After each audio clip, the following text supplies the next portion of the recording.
자, 안녕하세요. 지난 시간에 이어가지고요. 수업 진행해 보도록 하겠습니다. 그 사이에 코로나가 좀 잠잠해지는 듯 싶어가지고 위드 코로나를 하는 듯 하였으나 새로운 변이가 발생을 해가지고요. 그러면서 또 너무나도 많은 또 확진자 수가 나오다 보니까요. 저희가 이번 학기는 천상 끝까지 못 보고 마무리가 될 것 같고요. 다음 학기에 좀 어떻게 될지 좀 불안한 상황이에요. 그럼에도 불구하고 우리는 또 열심히 오늘도 학습을 해보도록 하겠습니다. 자, 오늘서부터는요, 우리가 그 기업 경영의 과정 관리 활동에 대해서 한번 알아보려고 해요. 과정 관리 활동이다. 기업 경영. 먼저 그거부터 생각을 한번 해보자고요. 우리가 이제 경영을 배우고, 노사관계를 배우고, 의사결정을 배우고, 즉 하고 있단 말이에요. 그 모든 것, 노사관계와 관련된 것, 또는 거기서 올바른 의사결정을 하는 것, 이 모든 게 목표가 다 뭐예요? 올바르게 경영을 하기 위함이란 말이에요. 이 기업을 경영해 나간다라고 하는 거는요, 그냥 무턱대고 하는 게 아니라 이 과정 관리 순서가 있단 말이에요. 우리가 기본적으로 초등학교를 나오고 중학교를 나오고 고등학교를 나오고 지금처럼 이렇게 대학을 가는 것처럼 맞는 비유인지는 모르겠지만 이 단계가 있습니다. 그래가지고 우리가 기업 경영을 하면서도요 이 순서가 있어요. 먼저 첫 번째로는 뭔가가 뭐 나와야 되는 게 계획을 잡아야 될 거 아니에요. 그래서 계획을 뭐 수립을 하는 단계가 있을 거고요. 그 다음번에는 그 계획대로 만들어지기 위해서는요, 인력적인 거, 또한 어떤 재원적인 거, 뭐 여러 가지들, 뭐 이런 것들, 인적 재원이라든가 물적 재원이라든가 이런 거에 대해서 조직을 형성을 해야 됩니다. 그래서 조직화라는 표현을 써요. 그래서 이런 조직화를 만들, 계획을 세우고 그거에 따라 가지고 조직을 만든 다음에 이제 뭘 해야 돼요? 리딩을 해야죠. 리딩 해가지고 일이 착착착 진행되게 만들어야 된다. 이걸 뭐라고 부르냐?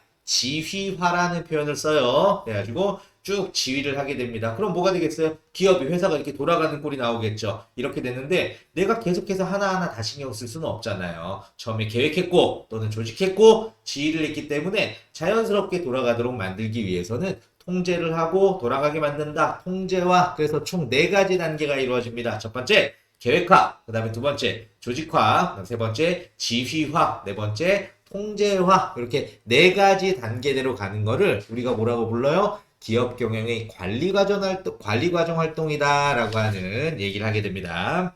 자, 그렇다면 우리가 하나씩 하나씩 단계별로 어떤 의미를 담고 있고요. 또 학자들은 이걸 가지고 어떻게 분석을 하고 얘기를 하고 있는지 지금부터 알아보도록 하겠습니다. 먼저 첫 번째로 계획 수립 활동에 대해서 알아볼 텐데요. 최근에는 이 계획 수립이라고 하는 트렌드가 많이 달라졌어요.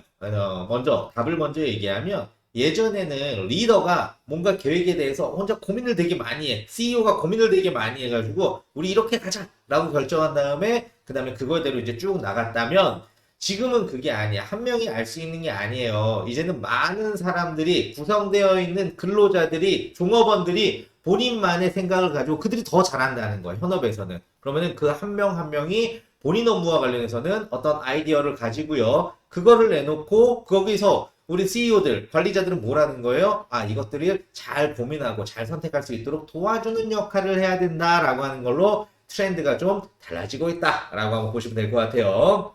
자, 오늘 현장에서 일어나는 실시간 학습이 성공된 기업의 밑거름이다. 이게 민치버그 교수, 최고의 컬럼니스트에게 수여하는 맥킨지상을 두 차례 수여하신 글로벌 경영학계 그 인정하고 있다는 증표인데요. 그분이 얘기하는 거는 그게 두 가지로 요약이 됩니다. 우발적인 전략이라고 하는 건데요. 조금 전에 말씀드렸던 그런 내용이에요. 독자적인 경영 이론을 찬양했습니다. 이 개념은 CEO들이 큰 비전이나 사전 계획 아래 경영 전략을 미리 짜놓고 추진해야 된다는 의도된 전략과는 정반대된 이론이에요. 그 과거에는 이 의도된 전략이 우위를 큰 대세였단 말이에요. CEO가 계획을 세우고 큰 의지를 가지고 이거에 대해서 종업원들이 쭉쭉쭉 따라주는 것이 올바른 경영이다라고 했는데 이걸 완전히 뒤집어 버린 게 바로 뭐예요? 우발적 전략이다라고 하는 거예요. 자, 그가 주장한 우발적 전략의 핵심은요, 조직의 실무자와 관리자의 역할에 초점을 맞추는 겁니다. 자, 그렇게 되면서 이들이 현장에서 매일 보고 느끼는 생각과 판단을 중시하며 사내의 부단한 학습과 체계적인 전략 경영 시스템을 구축을 강조한다는 세 가지입니다. 우발적 전략이 기업의 질적 성장을 달성하는데 훨씬 효과적이라고 얘기를 하고 있어요. 대표가, CEO가, 리더가 다 결정해가지고 비전을 제시한 다음에 길을 제시하고 쭉쭉쭉 끌고 가는 게 아니라, 그 비전은 제시할 수 있겠지만, 여기서 어떤 거예요? 실질적인 거는 중간 관리자 아니면 실무자들이 본인의 독창적인 생각을 가지고 어떻게 하는 게 더 좋겠습니다 라고 하는 걸 갖고 우발적으로 생겨난 생각을 가지고서 진행해 나가는 게 기업 성장이 훨씬 더 좋더라 라고 하는 주장을 낸 거예요. 자, 둘째는 CEO들의 안일한 행태를 비판하며 업무 혁신을 촉구한다는 점이었습니다. CEO들이 미래를 예측한다 치고 미리 짜놓은 전략을 실무자에게 하달만 하는 것은 지금 트렌드에서는 맞지 않더라. 그렇게 하면서 관리자들, 대표적으로 CEO들이 놀고 있다 이거예요. 그래서 그게 막 고민만 하고 고민할 척만 하지만 실질적인 도움이 되는 전략을 내놓지를 못하고 있다. 과거에는 위에서부터 상에서 하로 흘러가는 식으로 상에서 정한 다음에 아래 따라와 라고 해서 끌어가는 식이었다면 지금은 그렇지 않다는 겁니다. 어때요? 쭉 펼쳐져야 될 실무자들이 좋은 아이디어를 종합해가지고요. 좋은 방향으로 갈 수 있도록 관리자의 역할은 뭐예요? CEO의 역할은 그 길을 터주고 복돋아주는 것이 CEO의 역할이다 라고 하는 걸로 트렌드가 달라졌다는 겁니다. 우리가 이제 계획을 세울 때도요. 이제는 그냥 무턱대고 딱 리더가 정한 다음에 끌고 가는 게 아니라 전반적인 좋은 아이디어를 가지고서 그거를 올바르게 세워서 가져가는 게 가장 올바른 방법이다 라고 생각을 하고서 우리 계획 기능의 의의와 성격에 대해서 한번 살펴보도록 하겠습니다. 자, 먼저 계획 기능의 의의와 성격. 계획이라고 하는 거는요. 목표 달성을 위한 방법을 결정하거나 이를 사전에 생각하는 활동. 뭔가 기업을 운영하고 있어요. 근데 새로운 거를 추진을 해야 돼. 그러려면 그거에 대해서 뭐를 해야 돼요? 목표를 결정하는 거죠. 이 목표를 설정하기 위해서 방법을 결정하거나 내지는 이를 사전에 생각하는 활동을 우리가 뭐라고 부릅니까? 계획화 활동이다 라고 얘기를 합니다. 통상적으로요. 플랜, do, see라고 하는 얘기 들어본 적 있으시죠? 조직을 운영하고 기업을 운영해 나가는 데는 플랜, 계획하고 do, 행동하고 see 이거에 대해서 다시 한번 돌아보고 관리하고 이것의 연속이 다람쥐 쳇바퀴 돌듯이 돌아가면은 기업이 운영된다. 이걸 좀 더 계획 활동을 나누면은 플랜, 계획하고 그다음에 조직하고 그다음에 지휘하고 통제하는 개념으로 넘어간다. 조금 전에 살펴봤어요. 자, 에이브람 링컨이 이런 굉장히 유명한 말을 했습니다. 만약 한 그루의 나무를 자르는데 8시간이 주어진다면 나는 도끼를 가는데 6시간을 쓸 것이다. 라는 얘기를 했어요. 맞는 얘기잖아요. 예. 뭔가에 대해서 목표가 주어졌어요. 그렇다면 그거에 대해서 준비를 하고 계획을 하고 실행하기 전까지 준비하는데 6시간을 쓸 것이다. 그만큼 계획이라고 하는 것이 굉장히 중요한 역할을 차지하고 있다는 거예요. 제가 조금 전에 얘기했던 것처럼 계획화, 그다음에 지휘화, 그다음에 계획화, 조직화, 지휘화, 통제화, 프로세스대로 가는데 처음에 계획하는 것 자체가 잘못된 길을 계획했어요. 그럼 열심히 한들 뭐해? 가봤자 이 산이 아닌데 그러잖아요. 가봤자 이 산이 아닌가 보다 저 산인가 보다 저 산 가서 이 산도 아닌가 보다 아까 그 산인가 보다 이래버리면 얼마나 쫓아가는 사람들이 힘들게 했어요. 그렇죠. 하기 때문에 항상 계획하라고 하는 게 저는 뭐든 다 중요해요. 계획화, 지휘화, 조직화, 지휘화, 통제화 네 개의 단계가 다 중요한데 그 중에서도 1번 뭐가 제일 중요하냐라고 하면은 단연 계획화가 가장 중요하다 하겠습니다. 왜 첫 단추부터 틀려버리면 뒤에는 맞출 수가 없으니까 열심히 한다고 될 문제가 아니기 때문에요. 자, 그렇게 했을 때 이 계획화라고 하는 거에 요건이 있어요. 어떻게 해야지 되는 거냐라고 보면은 먼저 첫 번째 네 가지 요건으로는 새로운 기회를 발견하는 것이다. 왜? 뭔가 새로운 거를 추구하는 거니까요. 미래 문제를 회피하고 예측해야 된다. 새로운 길을 가려고 해요. 그러면 어때? 예상되는 것들이 있잖아요. 어떤 문제라든가 이런 것들. 이런 것들을 예측을 해야지 그거에 따른 계획을 준비할 거 아니에요. 그래서 우리의 계획화 단계에서 가장 중요한 거는 미래의 문제를 예측을 하고 그걸 피해갈 수 있는 방법을 찾아야 돼요. 나아가는 길도 찾아야겠지만 나아가는 길 말고 거기서 발생 예정인 문제도 생각을 하고 거기서 피해갈 것까지도 계획하는 게 바로 계획화의 요건이다. 필요한 부분이다. 라고 보면 될 테고요. 효과적인 행동 과정 전략 전술을 개발해야 된다. 맞는 얘기죠. 내가 저기를 가려고 해. 목표를 가려고 해. 이러이러 문제들이 있을 것 같아. 우리가 좀 우회대로 가겠지만 정확하게 그쪽을 갈 수 있는 조금 더 빠르게 갈 수 있는 조금 더 효율적으로 갈 수 있는 전략적, 전술적인 전략을 가지고 있어야 된다라고 하는 거고요. 다양한 위험과 불확실성에 의해 아까 했던 얘기와 일맥상통하는 얘기인데요. 확실한 건 없어. 우리가 새롭게 뚫고 나가는 거니까 프론티어 정신이잖아요. 새로운 걸 만들어 가다 보니까 위험도 있을 수 있고요. 우리가 물론 계획은 하지만 불확실하다. 이 말이 굉장히 사업을 해나가면서 경영을 해나가면서 굉장히 중요한 겁니다. 불확실성이 굉장히 너무 심하면 안 돼요. 그럼 거기에 투자하기 좀 쉽지 않겠지만 불확실성을 조금은 극복하기 위해서 우리가 계획을 잘 세워야겠다라고 보시면 됩니다. 자, 그래서 이렇게 해서 우리가 이제부터 계획을 하기 시작을 합니다. 계획을 하기 시작합니다. 그러면 여기서 고려해야 되는 사항이 있어요. 우리는 기업을 운영하면서요, 목표하는 바가 있어요. 그 목표하는 바를 가기 위해서 여러 가지 이런 길을 생각을 했어. 그러다 보니까, 이런 위험이 있을 수도 있을 것 같아. 이런 불확실성이 있을 것도 같아. 그럼에도 불구하고 우리는 이거를 회피해 가면서 이런 전술적인, 전략적인 방향을 가지고서 달성해 나갈 거야. 라는 계획을 세움에 있어가지고, 뭐예요? 고려를 해야 되는 사항이 있어요. 먼저 첫 번째, 우선성, 항상 다른 기능에 우선에서 존재한다. 좀 전에 말했었죠. 뭐라고요? 여러 가지 기능들이 있어요. 계획하고, 조직하고, 지휘하고, 통제하고. 그런데 이것들 중에서도 가장 우선적으로 먼저 계획이 돼야 그 다음에 나오는 거잖아요. 그렇기 때문에 우선성 해가지고 계획 기능은 항상 다른 기능에 우선에서 존재한다. 첫 번째 단계니까요. 즉 모든 조직은 반드시 목표와 전략을 먼저 선택한 후에 비로소 조직, 충원, 지휘, 통제 같은 활동을 진행시킬 수가 있다. 그래서 모든 과정보다도 우선적으로 진행되어야 된다라고 하는 거. 먼저 첫 번째, 계획을 세워야지 진행할 수 있으니까요.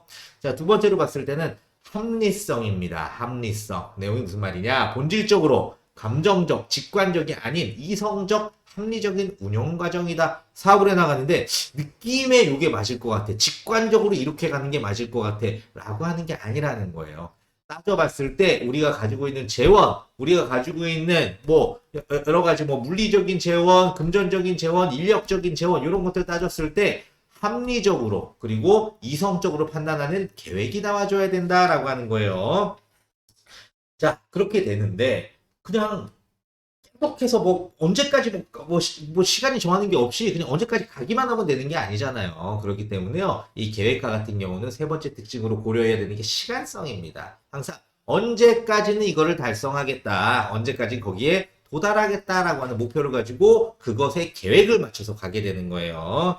계획 기능은 항상 시간적인 요소를 포함합니다. 그래서 우리는 어떠한 성격의 계획이든 간에 모두 시간을 하나의 중요한 조건 또는 기초로 삼지 않으면 안 된다. 그래서 계획을 세웠을 때는 항상 어떠한 시간적인 요소까지 고려를 해야 되고요. 마지막으로는 연속성입니다. 계획을 세운 것만으로 끝나면 안 돼요. 계획을 세웠으면 plan to see, do를 해야 된단 말이에요. 조직화하고 지휘화를 해야 된단 말이에요. 그래서 이거는 단순하게 계획하는 것만으로 끝나는 게 아니라 여러 가지들 재원들을 조합해가지고 연속적으로 다음 단계로 이어지는 과정이다라고 하시면 될 것 같아요. 그런데 이렇게 계획을 하게 되면 좋은 점이 뭐냐라고 계획화 기능의 이점을 생각을 해보니까요. 먼저 첫 번째로는 기업이 성공할 수 있는 기회를 증대시킨대요. 새로운 목표를 가지지 않고 지금 있는 것만 갖고서 계속 운영한다면 성장할 수가 없잖아요. 뭔가 새로운 것에 대한 도전을 한다. 우리가 목표를 가지고 가서 간다라고 하는 것은 기업의 성장할 수 있는 새로운 길, 새로운 매출, 새로운 거를 만들어주는 거다 보니까 기업이 성공할 수 있는 기회를 증대를 시켜주는 거고요. 두 번째 이점으로는요.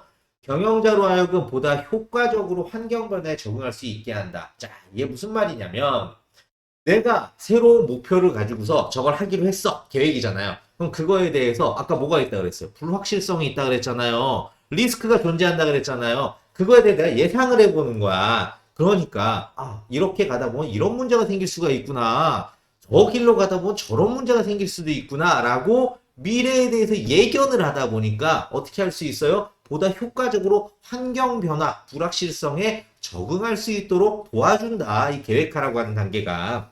경영자로 하여금 보다 효과적으로 환경 변화에 적응할 수 있도록 한다. 계획 기능은 경영자들이 그들의 안목을 미래에다 둘 수 있죠. 지금 현황에다 두는 게 아니라 미래, 우리가 가는 과정 중에 둘 수 있게 하기 때문에 미래 환경 변화에 비교적 용이하게 대처할 수 있도록 도와주는 기능을 한다라고 합니다.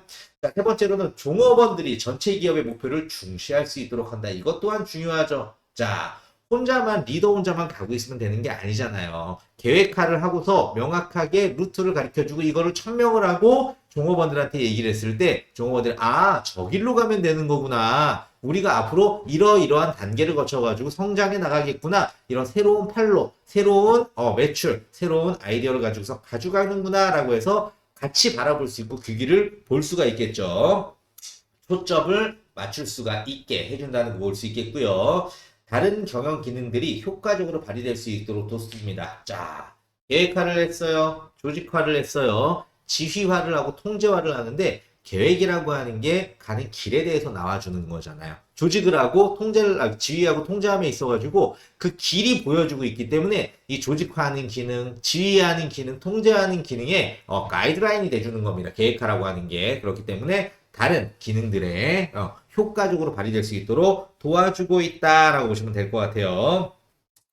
자, 그런데 이 계획화를 하는 유형에는요, 총 두 가지 유형이 있습니다. 우리가 계획을 한다, 뭔가에 대해서 달성을 하기 위한 플랜을 잡는다라고 하는 건데요. 그게 전략적인 계획과 전술적인 계획으로 나눠집니다. 뭔가 같기도 한 것 같고 오묘하게 약간 다른 것 같기도 하고 그런 느낌이 드시죠? 이게 황당과 당황의 차이 뭐 이런 걸로 느껴질 텐데요. 자, 전략적 계획화라고 하는 거는요. 조직의 장기적인 방향입니다. 앞으로 우리가 나아가야 되는 1년, 3년, 10년의 방향을 얘기해 주는 게 뭐예요? 전략적인 계획이에요. 전략적으로 우리는 1년 뒤에, 3년 뒤에, 5년 뒤에 이런 모습을 가져갈 거고 요런 거로 밟아갈 거예요. 요게 전략적인 계획화라면 이 전략적인 계획의 단계를 짧게 이루어지는 게 전술적인 계획이다라고 보시면 될 것 같아요. 전략적인 계획의 실현을 위한 행동들, 구체적으로 들어가 있는 좀 짧은 계획들을 전술적인 계획이다라고 보시면 돼요. 긴 계획, 큰 계획, 이거를 뭐라고 해? 전략적인 전략적인 계획화라고 하고요. 이 큰 계획, 전략적인 계획을 이루기 위한, 만들어내기 위한 조각 하나의 행동들을 모아가지고 이거를 뭐라고 불러요? 전술적인 계획이다라고 얘기를 한다라고 보시면 될 것 같아요.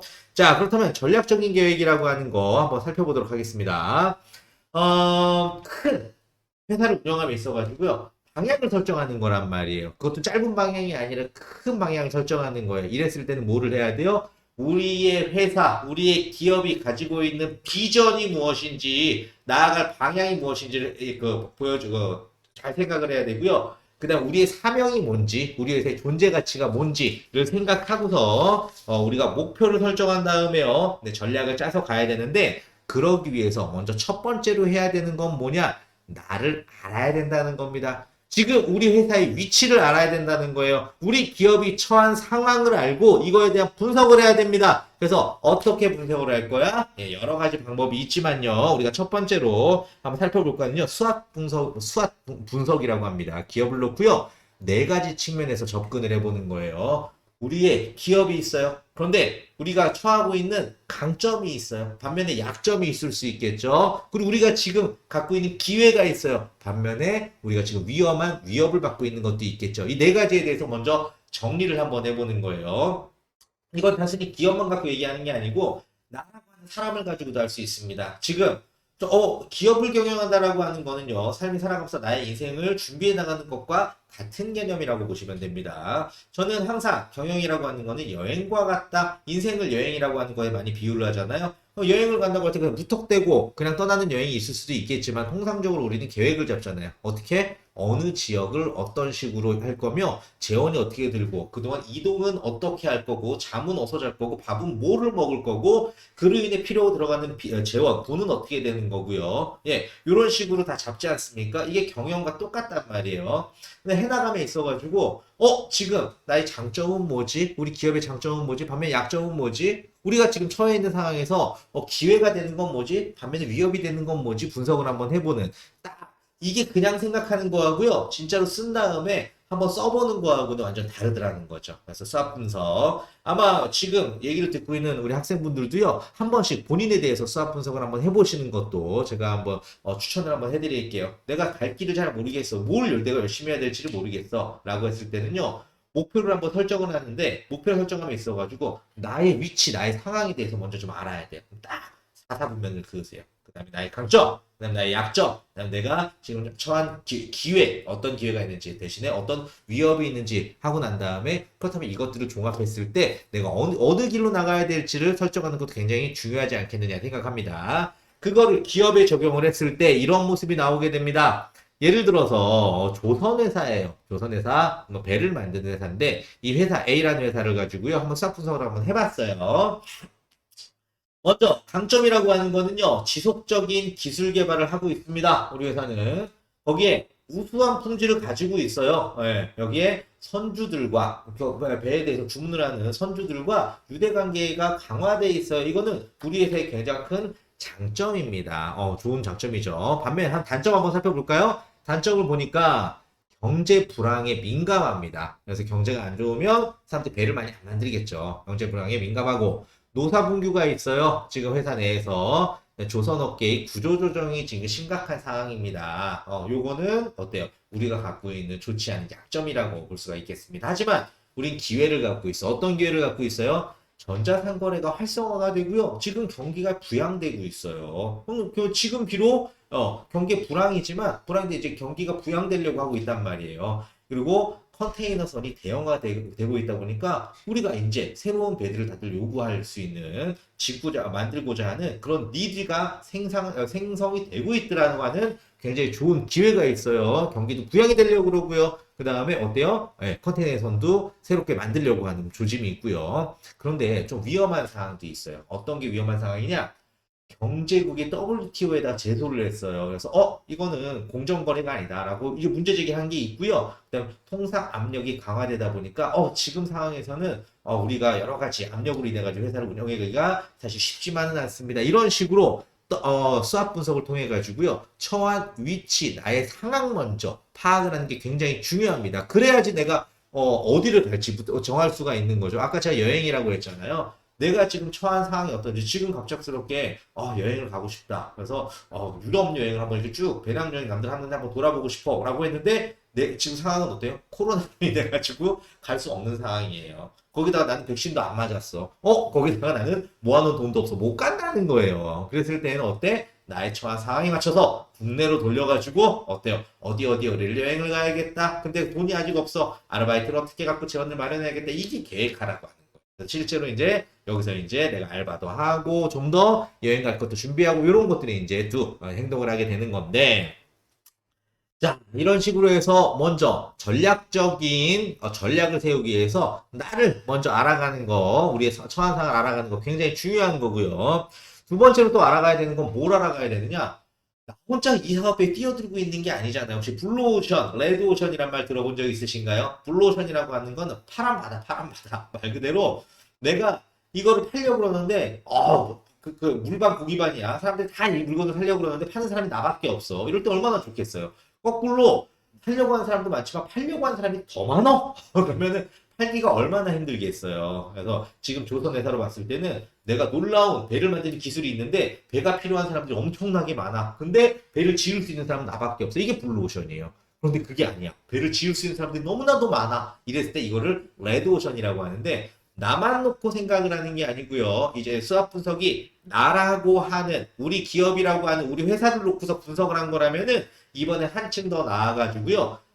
경쟁사들과 같이 경쟁사 주변에 있는 여러 가지 조건들과 같이 분석을 한번 해보는 게 마이클 포터의 5가지 경쟁 요소 모델이다라고 하는 겁니다. 경쟁되는 요소를 5가지를 가지고 분석을 하는 거예요. 먼저 첫 번째는 뭐를 가지고 분석을 하게 되는 거냐? 기존에 경쟁하고 있는 업체가 있잖아요. 기존에 경쟁하고 있는 업체하고 지금 나의 상황은 어떠냐? 누가 더 우위를 점유하고 있는 거냐? 내가 부족한 거는 무엇이냐를 먼저 판단을 해야 되겠고요. 두 번째로는요. 모든 생산, 모든 영업, 모든 경영에는요.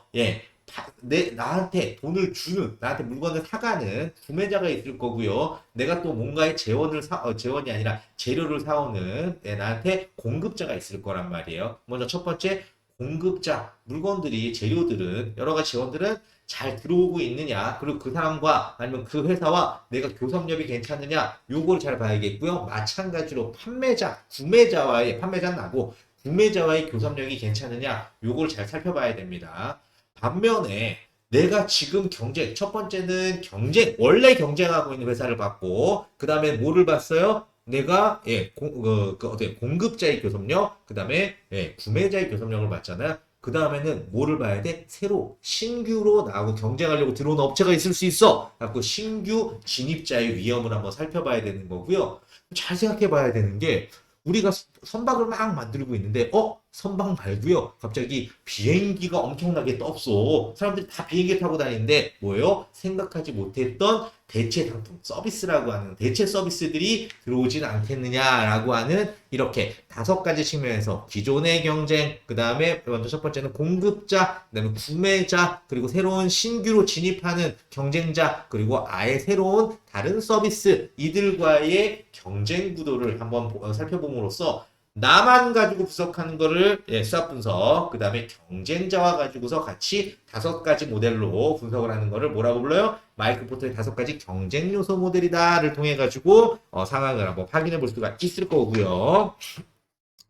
자, 그래가지고 우리는 전략은 하나 또는 그 이상의 목표를 달성하기 위해 주요한 선택 및 자원 할당의 계획을 말한다. 내가 갖고 있는 건 정해져 있잖아요. 아까 내가 여행을 빗대서 얘기했는데 내가 확보되어 있는 시간, 내가 확보되어 있는 건강 상태, 내가 확보되어 있는 재원적인 상태 이런 것들을 고려해서 여행 계획을 잡는 것처럼 우리 회사가 나아가야 하는 방향에 대해서 갖고 있는 재원이라든가 이런 거에 대해서 제대로 합리적으로 이성적으로 할당을 하고서 하는 것을 계획이라고 하는데 기업의 차별적인 전략은 경제적 해자가 될 수 있다. 해자라고 하는 건 뭐예요? 연못을 만들어 가지고 남들이 들어오지 못하도록 만드는 거를 해자라고 한단 말이에요.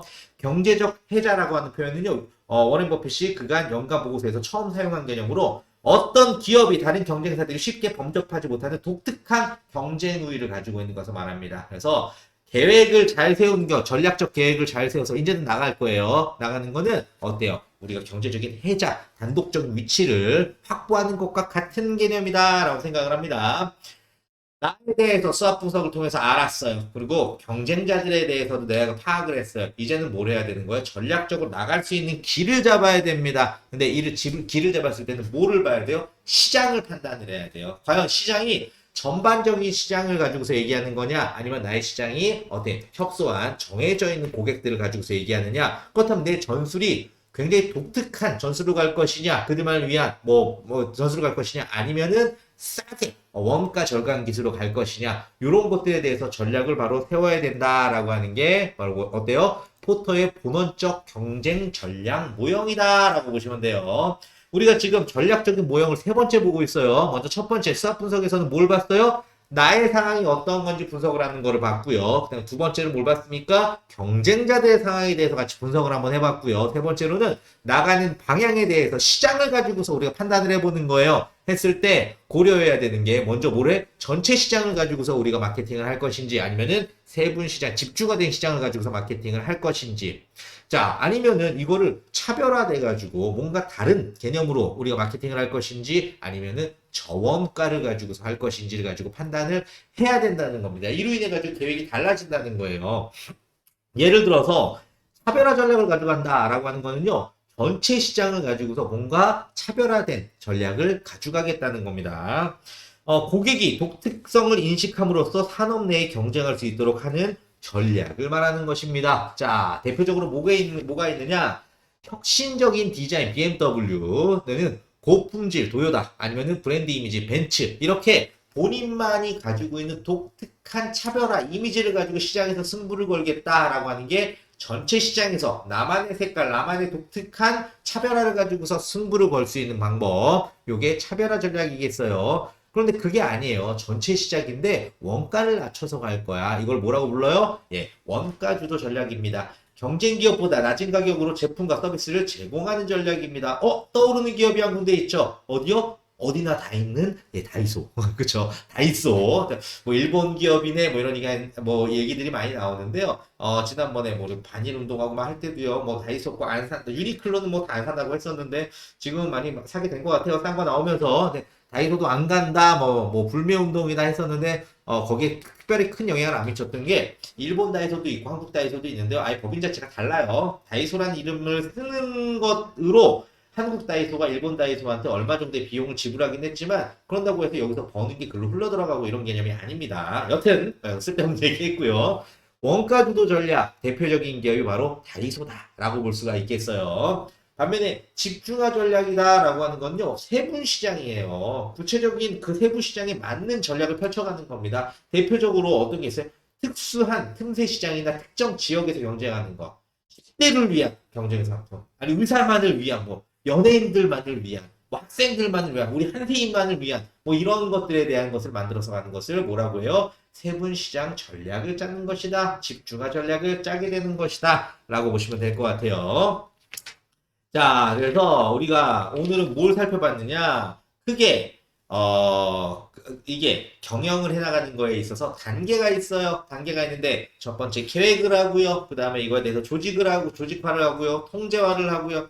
지휘화를 하고요. 통제화를 하는 이 네 단계별로 진행을 하는데 그 중에서 가장 첫 번째가 되는 계획화. 제일 중요한 단계라고 해도 과언이 아니라고 말씀을 드렸었어요. 계획화 관련해서 여러 가지 의의들을 찾아보고요. 이거에 대해서 우리가 전술적으로, 전략적으로 계획을 가지고 가야 되는데 먼저 첫 번째 어떤 모형을 만드냐? 나를 먼저 알자. 수학 분석을 해가지고 나의 강점, 약점, 나의 온 기회, 위협 분석을 하고요. 그 다음에 혼자만 있을 수는 없잖아요. 경쟁 모델들과의 5가지의 모델에 있어 비교를 한번 해봤고요. 그러고 난 다음에 우리가 계획을 세움에 있어가지고 어떻게 계획을 세워나갈 것이냐? 시장을 가지고 전체 시장이냐? 세분화된 시장이냐? 그 다음에 내가 차별화된 전략을 가져갈 것이냐? 아니면은 저가 전략을 가져갈 것이냐에 따라서 여러 가지 전략적인 방법이 달라질 수 있다라고 하는 내용에 대해서 배워봤어요.